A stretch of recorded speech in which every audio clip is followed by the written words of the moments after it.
se opravičujem, mislim, isto, ki je, to mu je bilo drugo predavanje, ta teden, jaz pa to počnem enkrat na let, sploh nisem planiral to leto, ampak me Jure Prinov, ko sem enkrat rekel, sem bil po njemu na obisku, ko sem rekel, da imam 177 deksov narejenih,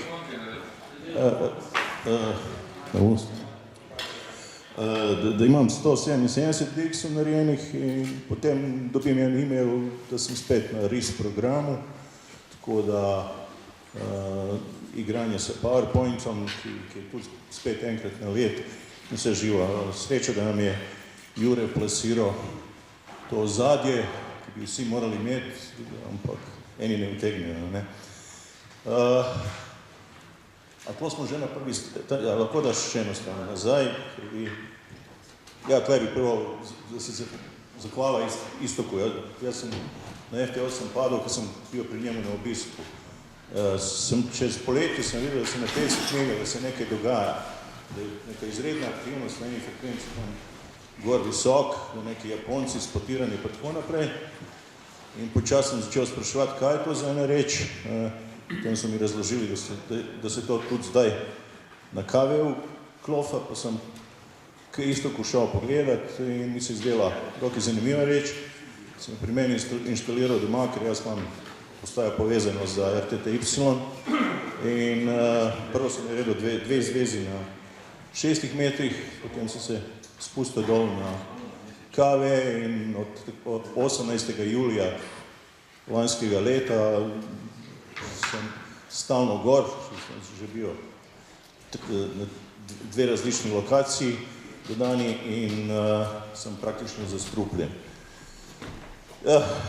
Zdaj pa, ja, ozirom na hitrost, katero je isto govoril, moram jaz tudi nekaj priskočiti. Tukaj sem dal malo vlastno predstavitev, 56 let radioamaterskih izkušenj, delal sem več koncev sveta, iz Pacifika, iz Južne Amerike, Finske, tako da nekaj se spoznam na propagacijah, ker pa pomaga za dekse narediti.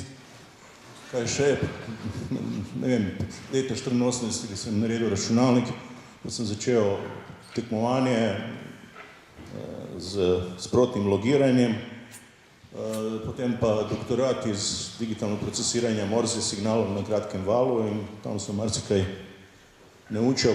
Prvo to, da računalnik je boljši kot jaz. V 5 minut simuliranem PyLapu računalnik sprejme okrog 80% znakov, jaz pa sem zmagal v Evropi dvakrat, pa sem tudi bil na 5. mestu v Daytonu, pa sprejmem 60%. To je pa bil veliki šok za moj ego, kako to jaz, telegrafist, 40 let, računalnik pa boljši od mene v gužvi. Pa sem ga potem pustil februarja 91, sem ga pustil, da dela zveze na bandu, ameriško tekmovanje, in naredil nekaj 200 zvez, brez težav, jaz pa sproti zaspal, ker enostavno je dolg čas sedeti zraven programa, ki dela to, kaj vi mislite, da samo vi znate. Takrat pa nismo šli v komercialno lansiranje tega programa z enim Američanom, K6 STI, pa se bila zmenjena, da nima smisla, da bi v bistvu poslabšali naš konjiček s avtomatizacijo leta 91. On je pa imel nepozabno izjavo, prav jaz ne bi rad, da robot seksa namest mene. Očitno, da je robot, ima velike zmogljivosti, 24 ur in tako naprej. In pred dnevi sem videl reklamo, da so se zdaj pojavili roboti za seks, tako da jaz več nimam nobenih moralnih zadržkov, da mogce robota spet aktiviram. To bi bilo to. Ja, a že končam? Ok, kje smo zdaj, druga, tretja? Ja, radioamateri imamo neke frekvence v dva namena, da delamo raziskovanje propagacij in da se tehnično izobražujemo. Raziskovanje propagacij delamo, smo si organizirali, da smo svet, zraven politične delitve smo dodali še otoke, ko posebej države, potem smo razdelili na cone, zdaj imamo gradove, nacionalne parke, vse živo, tako da se ta kolekcionarska dejavnost spodbuja.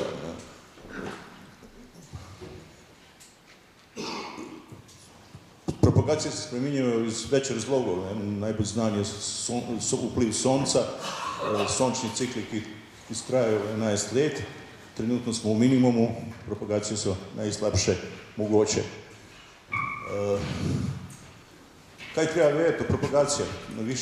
Na višjih frekvencah v bistvu band se odpira, kot sonce gre. Tam nekje v polnoči, mogoče boste naredili nekaj z juga, okrog jutrnjih ur, okrog 9. ure obrnite antene proti vzhodu, pol dneva mogoče boste dobili kaj čez sever, potem pa spet gre na zahod. Dolg časa na koncu, proti koncu dneva Južna Amerika. S tem znanjem boste največ DX-ov pobrali. Razlika med dnevnim in nočnim propagacijami, preko dana gredo višje frekvence, po noč pa nižje.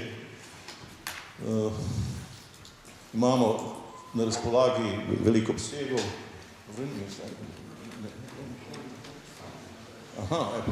Zaustavil, ja, imamo 9 radio nekih obsegov na kratkem valu. Ja, treba upoštevati,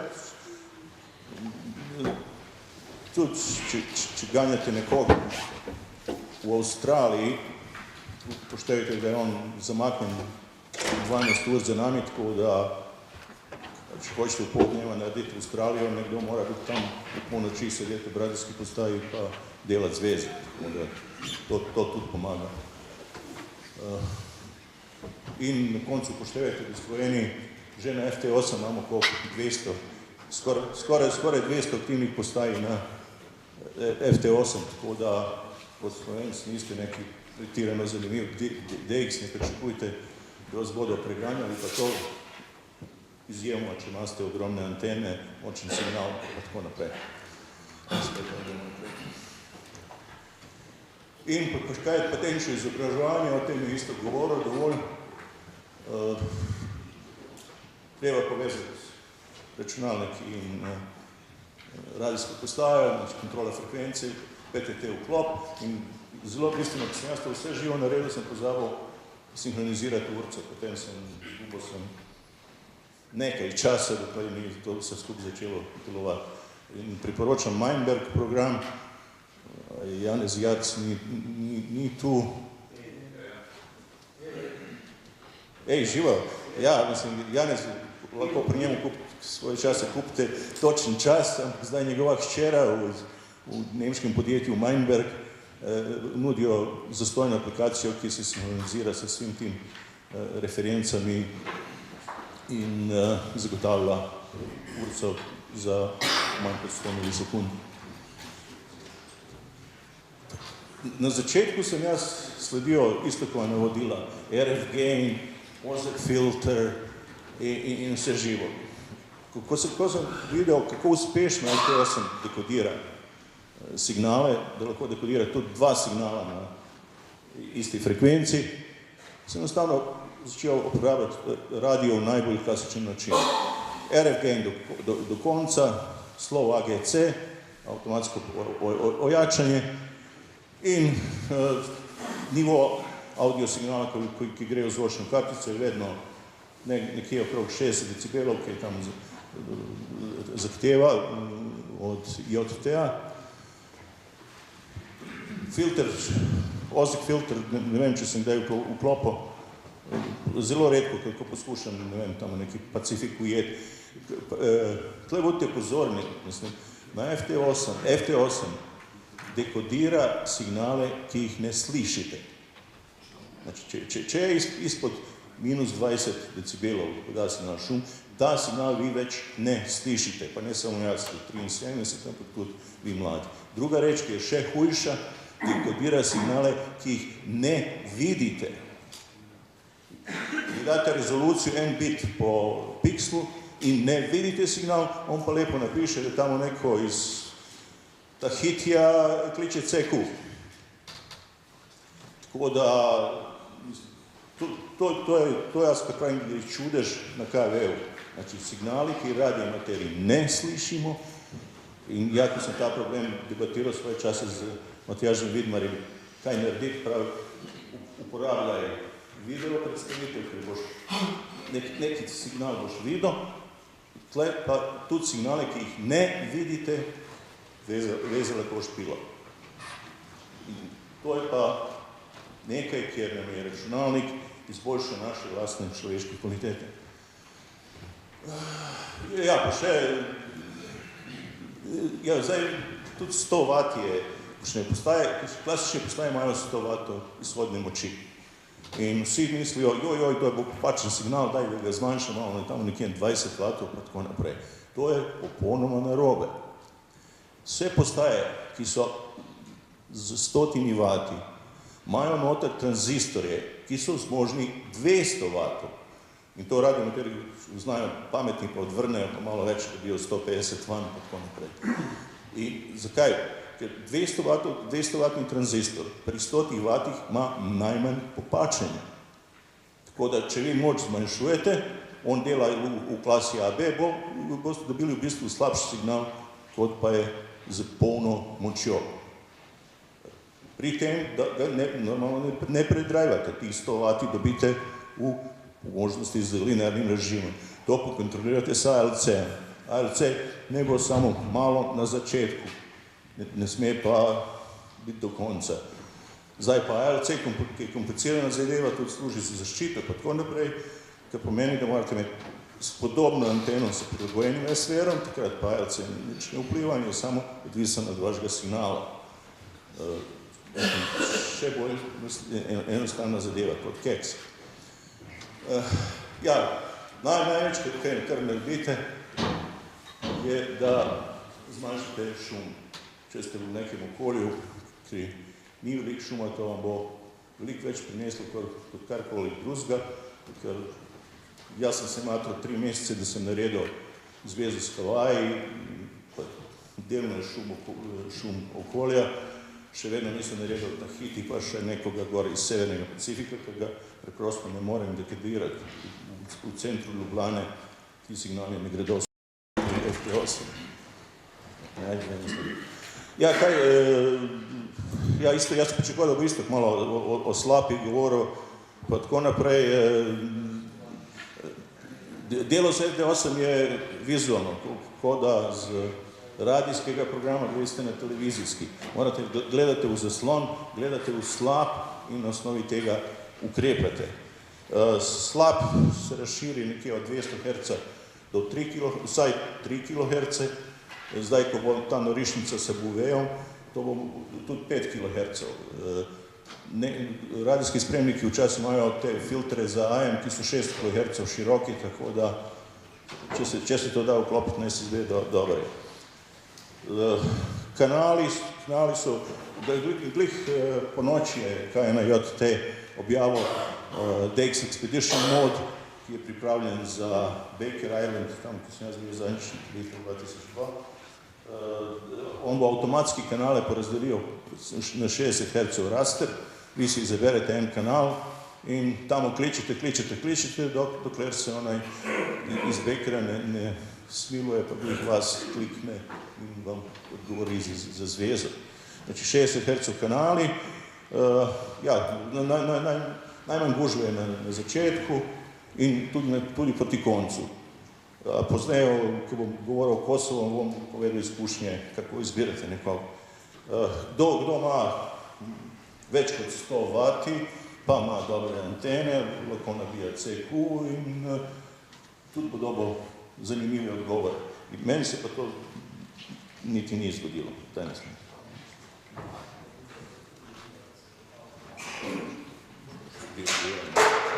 Ok, pravim, jaz sem jaz delam od 18. julija, imam narejenih FT-1000 MP, imam tri bender in nosim na 70 metrov. Kako vidite, imam 187 držav narejenih, te zadnje so bolj egzotika, E4 je Palestina, tam je bila naša soseda Elvira, 3B9 Rodriguez, tam je bila ekspedicija in Engleza šel na poroko hčere. Daj mi sliku. Ali ne to.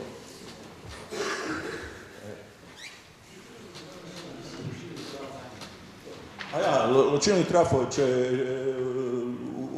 včasih, če imate postajo, pa računalnik dobro uzemljeno povezan, se vam pojavil 50 Hz brum.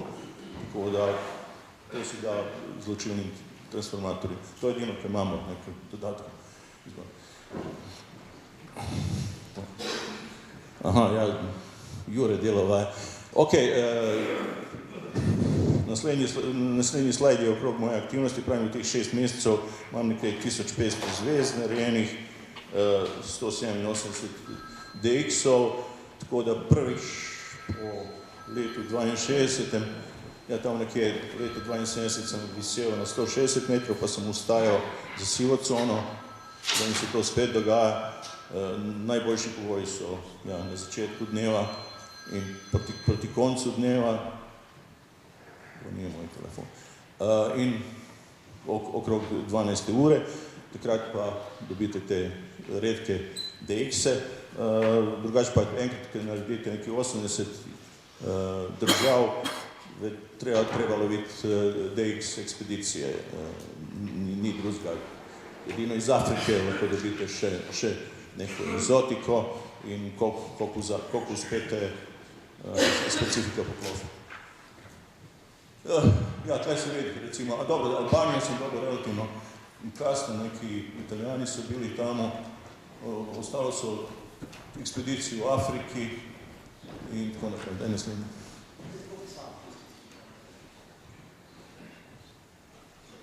Ne. Zdaj se nekaj drugi. Aha, zdaj sem bil en mesec a ja, zdaj pa se še res bolj sliši. 5-9. Sem bil en mesec v Srbiji in tam sem imel eno zelo preprosto, samo eno edino anteno, 23 metrov, ta Endfed S55Z mi prodal in moj test 480, tako da v tem času neki 600 zvez, pa 114 DX-CC držav. Zdaj pa, veste, tle ne boste videli veliko Pacifika, sem uspel 2 Novozelandca, to so najboljši DX-i, mogoče imam VK, ampak je tle zanimivo na levi strani, med prvi 50, vidite, Čehi so mi bili 51. država, znači predtem sem še nekaj drugega poklopil iz Evrope, potem prvi Američan komaj 53. Mislim, počasi, ko spoznate, kako gre z anteno, kako gre z postajico, se začnejo tudi DX-i kapljati. Daj, mislim. Ja, to je statistika moje 3 aktivnosti. Vidite, od doma imam enega zela na 18,000 km, 1500 zvez, pa tako naprej.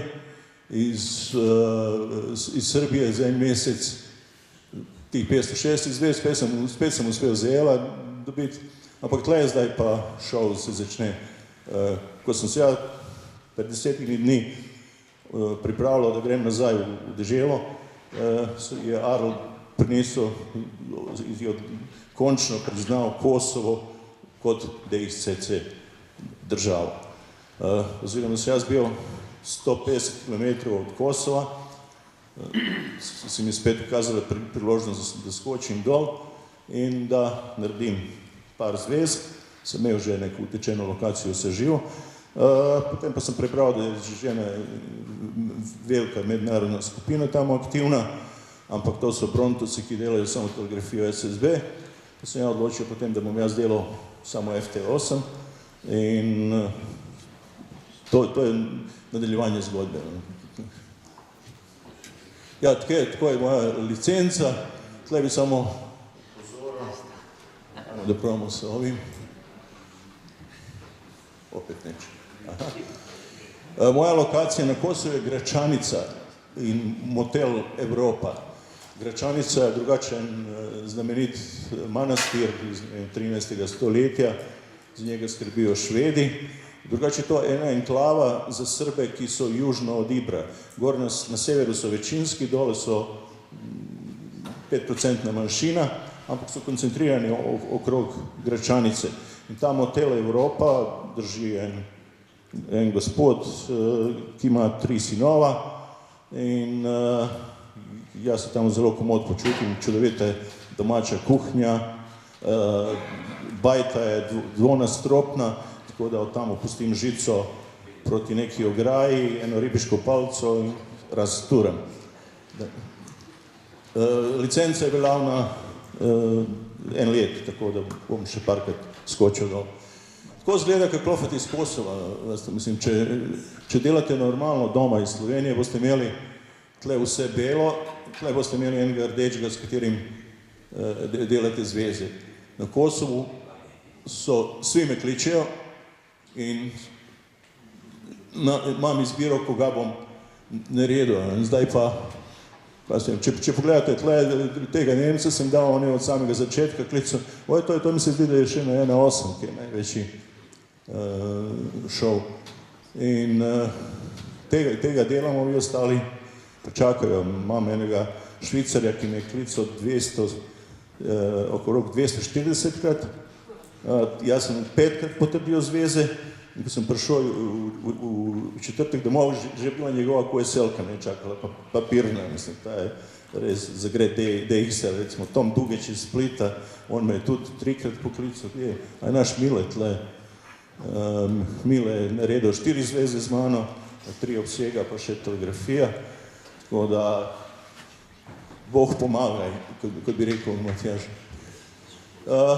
Vse skupaj, jaz praktično sem nekaj postaje nagajal, tako da sem delal 2 dni, vse skupaj sem naredil 55 različnih držav, ker sem v bistvu, jaz sem klical Cekus in svima sem dal priložnost, da naredil Kosovo, ki je bilo, 6 dni je bilo priznan kot nova DXC in bilo najbolj iskana, bolj kot Buve in vse ostalo.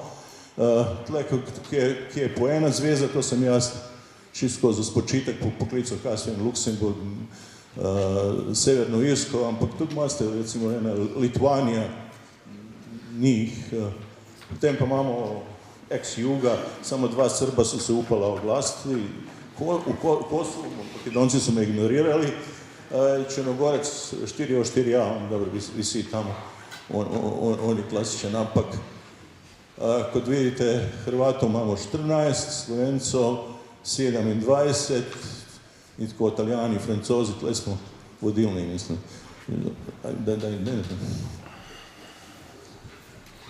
Ko to se, včeraj sem taj moj dnevnik naložil na Arlov Log of the World, tam statistiko, če pogledate, vidite, da sem naredil 47 že imam priznanih držav, na telegrafiji 14, to je bilo na 160 metrov vseki worldwide konc in različno porazdeljeno po bandih. Tako izgleda grdi snimak, tam, mislim, vsi vas kličejo, zdaj pa, če želite DX-at, morate se tle nekje postaviti. Tle še bolj, dolg časa ni bil uporabljen kanal, tle je nastala luknja in tako naprej. Ne slučajno na tega, ker očitno visijo in kličejo ceku do nezavesti. In zdaj spet, na začetku, to je 200 Hz, 300, 450, tle na začetku imate nekaj več placa, na koncu tudi na 2500, tudi nekaj več placa in Bog pomagaj, pravim, treba najti luknjo, če hočete DX narediti.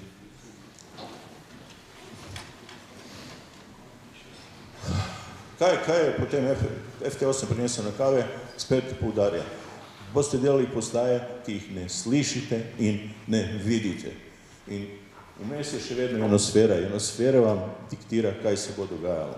Če vam ona, pravim, jaz sem Havaje preganjal 3 mesece, enostavno niso bile propagacije, da je signal iz Havajev preko severnega tečaja prišel v Slovenijo. FT8 je pripeljal do reaktivacije starih mačkov. Jaz sem primer, jaz sem prej delal samo konteste čez vikend, nisem preganjal DXCC in tako naprej. Srečam veliko mojih prijateljev, ki jih ali osebno poznam, ali sem klofo do zdaj. In je na koncu neka avtomatizacija zvez. Bi en slajd vmes, ki si priskočil, danes vidite od teh naših 200 Slovencov, imate isto, kako imajo prilike 200,000 nastopov na FT8, potem imate Mileta S581 s neki 8,000, potem smo še neki trije, ki smo nad 5,000 registrirani. Pravim, jaz sem svoje čase sam delal, digitalno procesiranje signalov na kratkem valu, ko sem videl FT8, v kratkem času sem ugotovil, da je to ta prava stvar, da je to, kaj potrebujemo. Na začetku mi se je 15 sekund zdelo preveč, premalo, pa tako naprej, ampak če prijete v Kosovo, polotite na gužvo, pa tako naprej je premalo, če pa vas nekdo ne kliče, vrtite cepu, je preveč in ni dolg čas. Ja, to bi bilo vse, kaj sem jaz imel povedati. Hvala.